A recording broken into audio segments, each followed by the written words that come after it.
जय जय राम। सादर नमन परम प्यारे राम, परम पूज्य गुरुजन, परम दिव्य आत्माएं और आप सबके मंगल आशीष लिए परमेश्वर अकारण कृपा करके अपने श्री चरणों में लेकर आए हैं। उनका बारंबार धन्यवाद, अनंत बार धन्यवाद, अनंत बार धन्यवाद। गुरुजनों की अकारण कृपा से वे हमें इस समय मन के रूपांतरण में लेकर आए हैं। उनका बहुत बहुत धन्यवाद, अनंत बार धन्यवाद, अनंत बार धन्यवाद, अनंत बार धन्यवाद।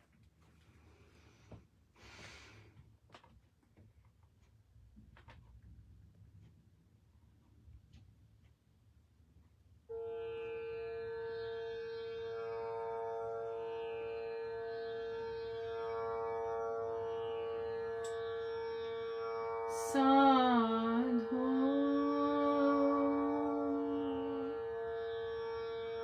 ऐसा ही गुरु भावे,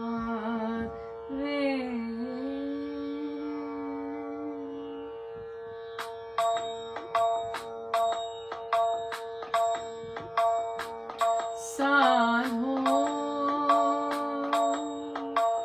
ऐसा ही गुरु भावे, साधो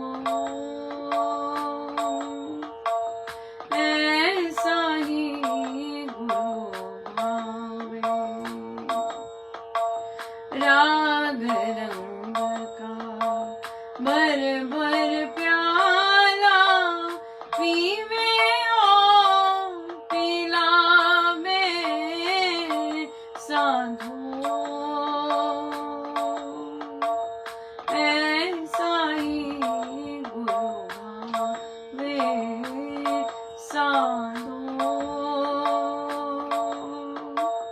ऐसा ही गुरु भावे। नाद छिपा तन में ना मन में, कोई पता ना पावे। नाद छिपा तन में ना मन में, कोई पता ना पावे। चांद सूरज का लोचन गुरु का, चांद सूरज का लोचन गुरु का, देखे और दिखावे, साधो ऐसा ही गुरु भावे, साधो ऐसा ही गुरु भावे। परमहंस गुरुवंश रूप जब, परमहंस गुरु अंश रूप जब, हृदय बीच विराजे। सात सुरों की बानी मेरी, सात सुरों की बानी मेरी, राम राम नाम